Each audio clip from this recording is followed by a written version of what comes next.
as you understand that part, bro, I feel like people's is good. My boy Jaspreet sing right now, feel me?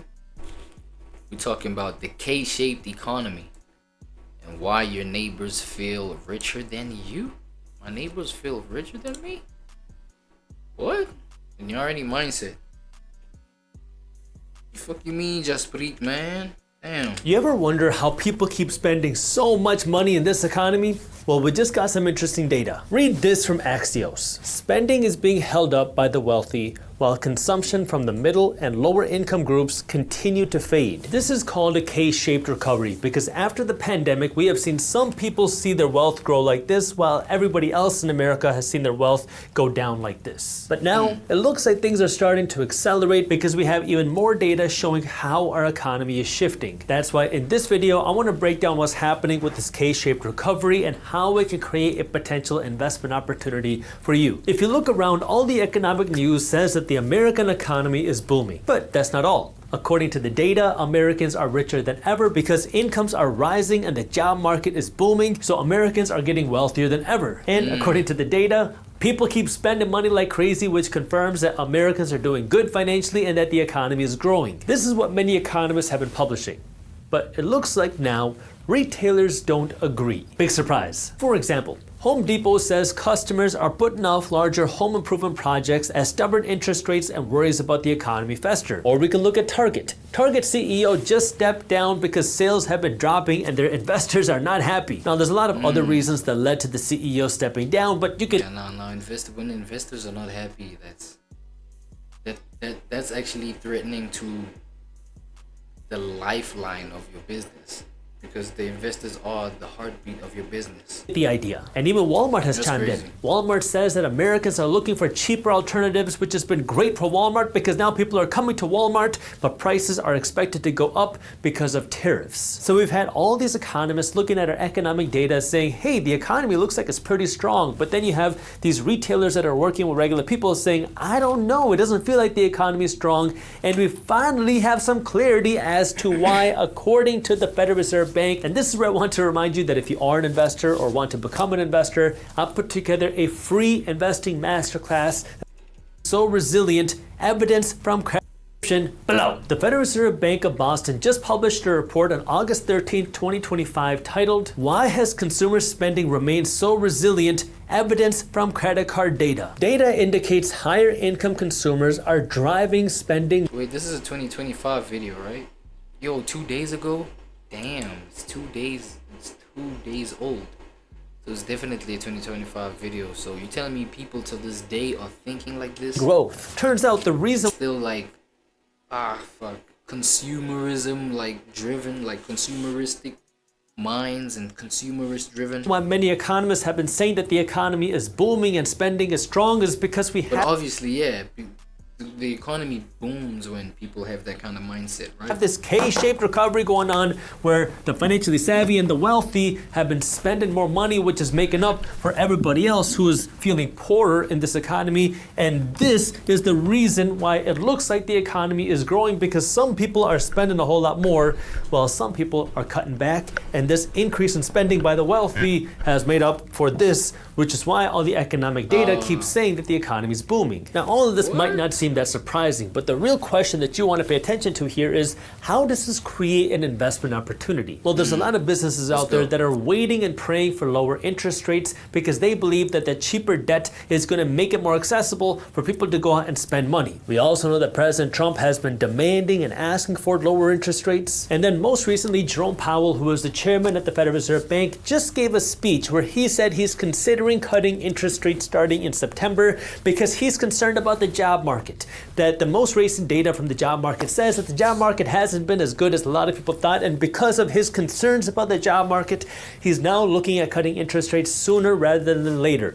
Why does this matter? Because lower interest rates, if and when they happen, will benefit certain companies and certain stocks more than others. And what every financially savvy investor wants to do is invest their money where the economy is growing. And you have a couple different options as to what you can do. Option number one is you can invest your money directly into the United States economy. This is probably the better option for 90 to 95, maybe even 98% of the country. Now, of course, I'm just a random guy on YouTube. I can't tell you what to do. Investing has risks. You're never guaranteed to make money money when you invest. Facts. In fact, you will lose money at some point, so make sure you always do your own due diligence. Damn. And never blindly trust a random guy on YouTube. And people never take that disclaimer into consideration, right?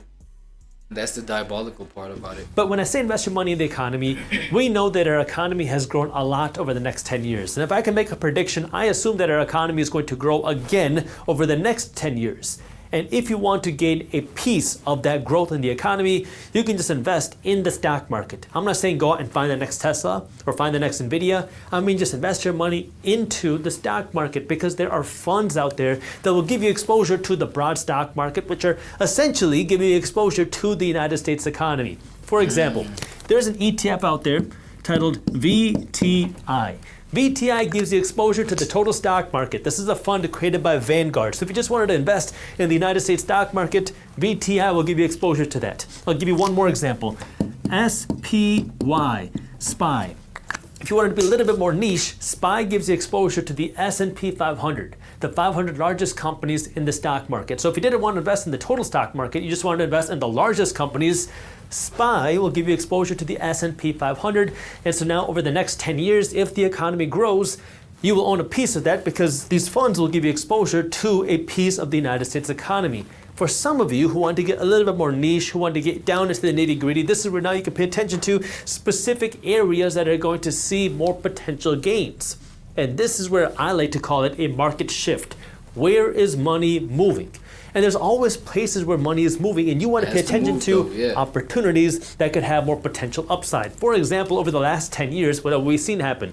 We've seen a lot more money flow into things like technology. That's why I feel like, you know what I'm saying, the real magic comes in, like, if you have a mind that knows how to make your money move for you, aka to make it, you know what I'm saying, work while you sleep on some passive way. I feel like passively is the ultimate way, you know what I'm saying, while you can do other things, you know what I'm saying, at the same time your money grows for you on some tip, you know what I mean. And that's investing it into systems, not necessarily products themselves, but like the systems that make the product, that push the product and make the product have life and have movement, you know.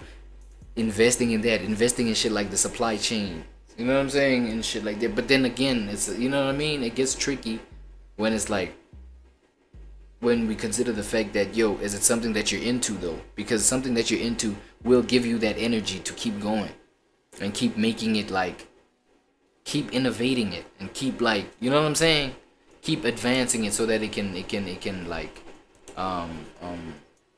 be more abundant, right, in terms of the fruit that we're expecting out of it, type shit, you know what I'm saying. I don't know, man. Sometimes, like, when I be yapping, I feel like I get too deep for niggas, man. But like, if you agree and if you know, you like what I'm saying, you agree with what I'm saying, give the video a like, man, you know what I mean. Like, drop a comment, you know what I'm saying, wherever you would disagree. Even if you do agree, you feel what I'm saying, give me your POV. You feel me? Because AI has blown up over the last 10 years. We've seen a lot of money go into sports betting, because 10 years ago, digital sports betting didn't really exist. And so that's what a market shift is. It's knowing where those opportunities are and owning a piece of where the money is going in that piece of the economy. This takes more work, it takes more time, it takes more risk, but it has more potential upside.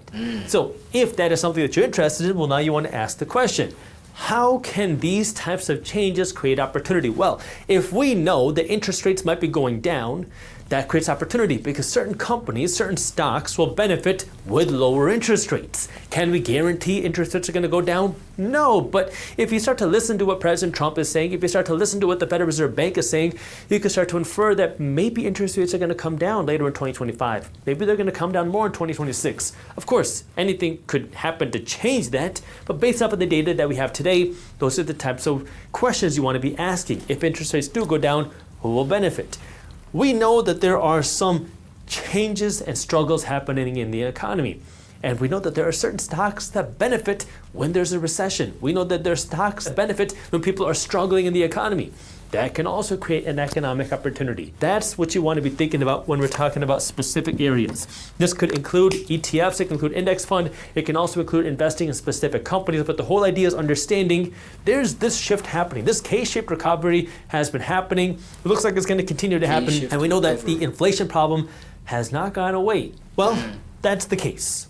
If this is happening and we have a bigger percentage of the country now that is struggling more, they may need to adjust how they spend their money in order to cope with this new economy. If they adjust how they're spending their money, that means certain companies are going to get more money than others. And if those certain companies trade on the stock market, that could create a potential investment opportunity for you. That's the way that I want you to think as an investor, because that's how the financially savvy position themselves to benefit no matter what's happening in the economy. But remember, you have to understand what your investing strategy is, because a lot of people say, I want to be long-term investors, but I have no idea how to read a financial statement. Yeah, you know, that's where we're trying to get. We're trying to get to that financially savvy position, man. Shout out my boy Jaspreet, you feel me, for sharing the gems.